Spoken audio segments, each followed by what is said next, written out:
once again. This is Mburi Hope Accord. Of course, one and only Nyar Konyango. And of course, we bring you back to our weekly educative programs. And today, we're going to discuss factors to consider when, choosing a life partner before you get into a relationship or marriage. We are here, right, with, the beautiful lady will have to speak for herself and do self-explanatory. Ama ni vipi?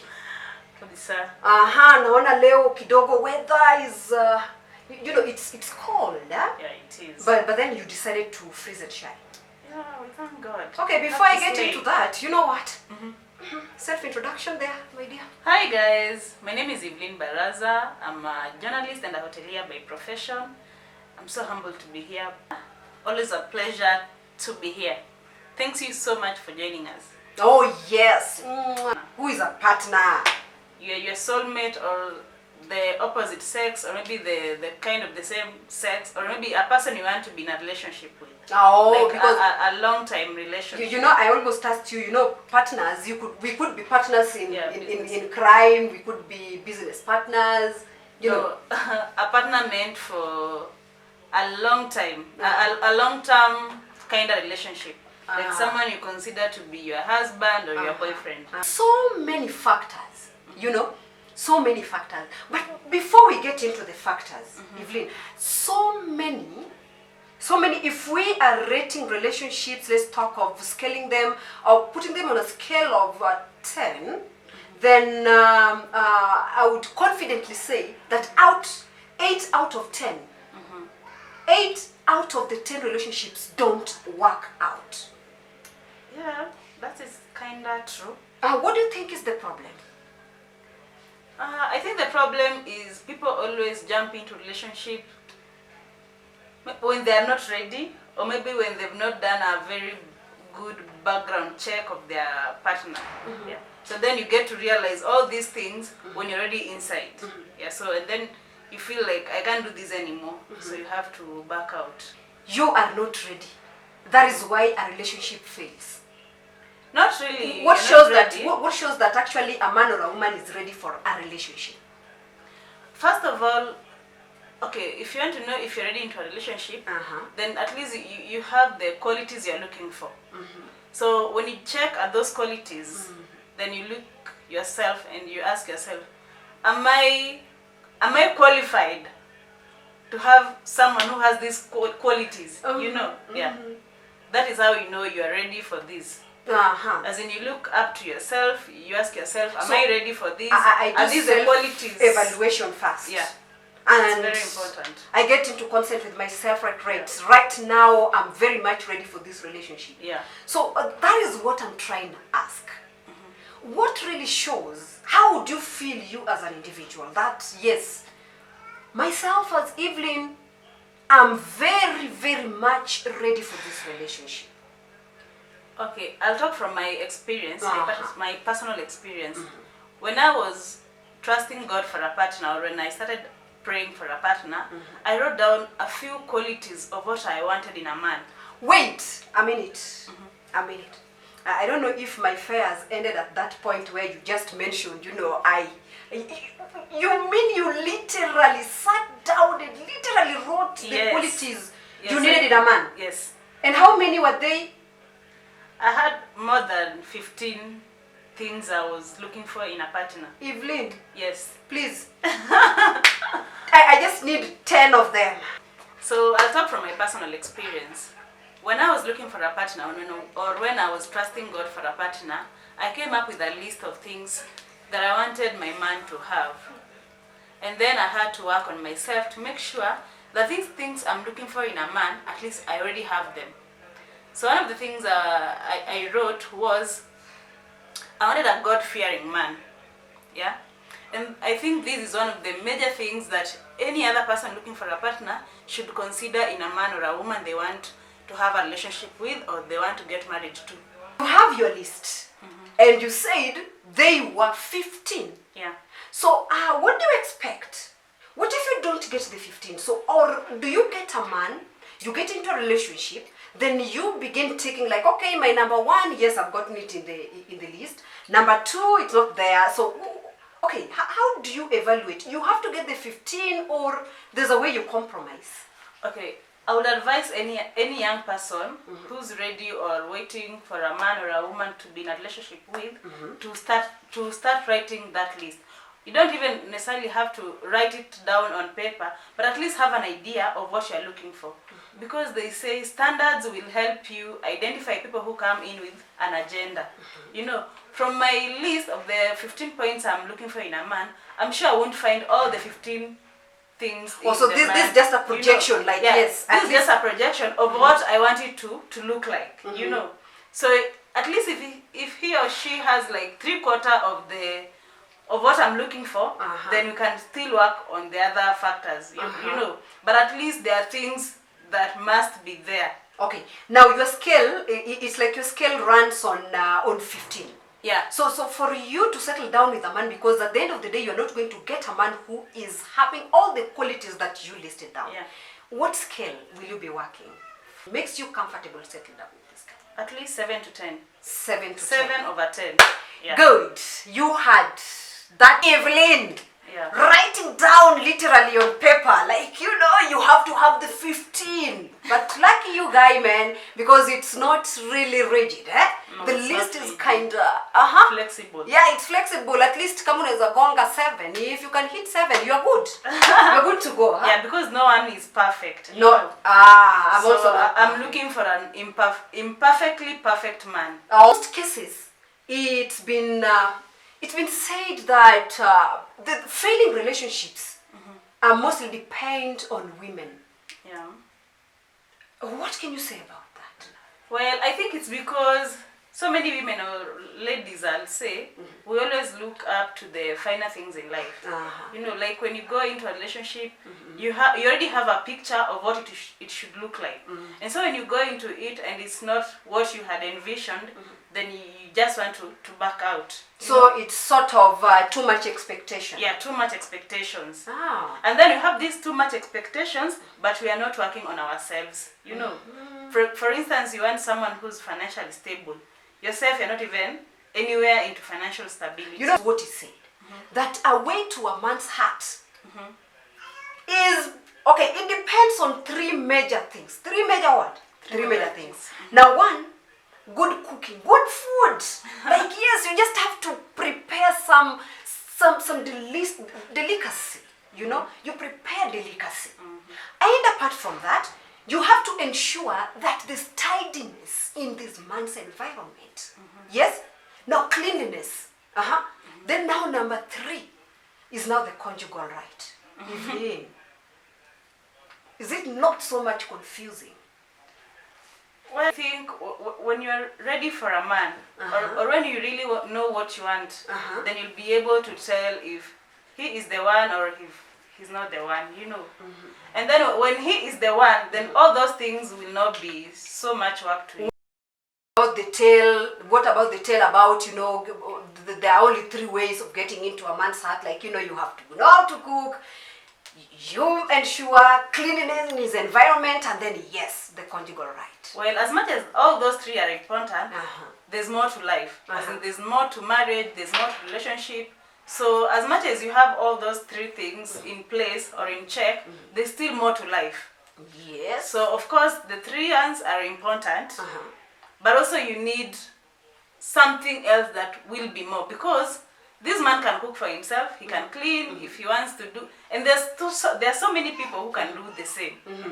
So I think the idea is to have more. So in a relationship, is it the women who are of so much expectation, or the both gender? I think I would say women are the ones who have the highest expectations. And a man who has a car, and a man who's got millions in his account. I want to be taken out to Dubai, but don't you think they deserve? Well, as much as they deserve, also the other gender deserves even better.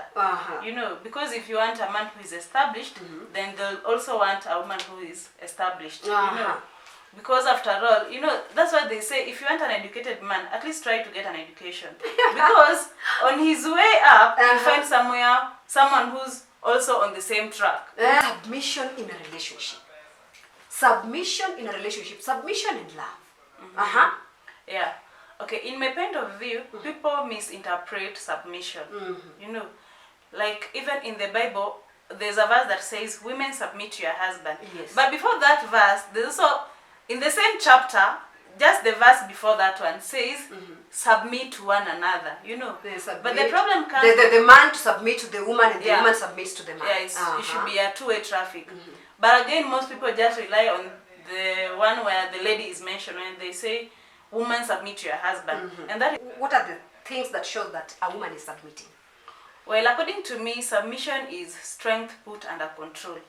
You know, as in you know you're supposed to do this thing, and then because you are learned, because you have a career, you choose to at least sacrifice so that you are able to submit to this man. You know, you know he can still do it. You can do it, but trying to be humble enough to do it. Yeah, so that to me is submission. And there's a lot more to submission that doesn't meet the eye. You know, like for me, when I say submission, submission to me means, okay, well, submission has to be, you have to submit to a command. And a command maybe might be a person or maybe an authority, you know.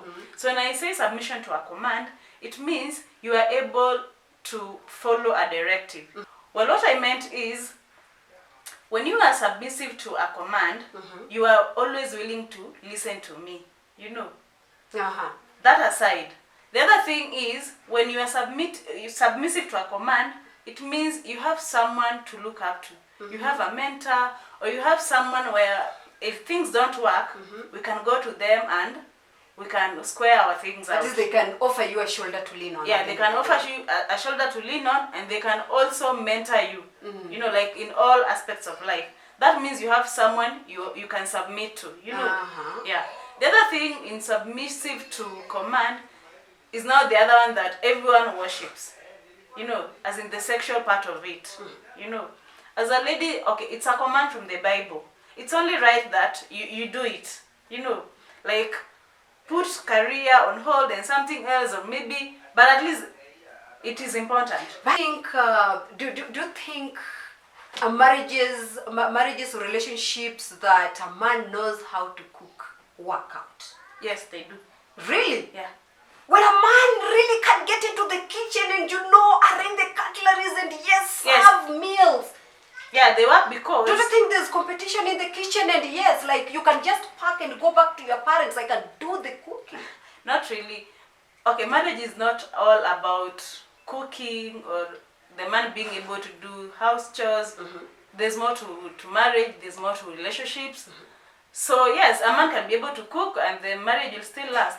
You can still get married to a lady who doesn't know how to cook, and because she's good on other things, you train her how to cook.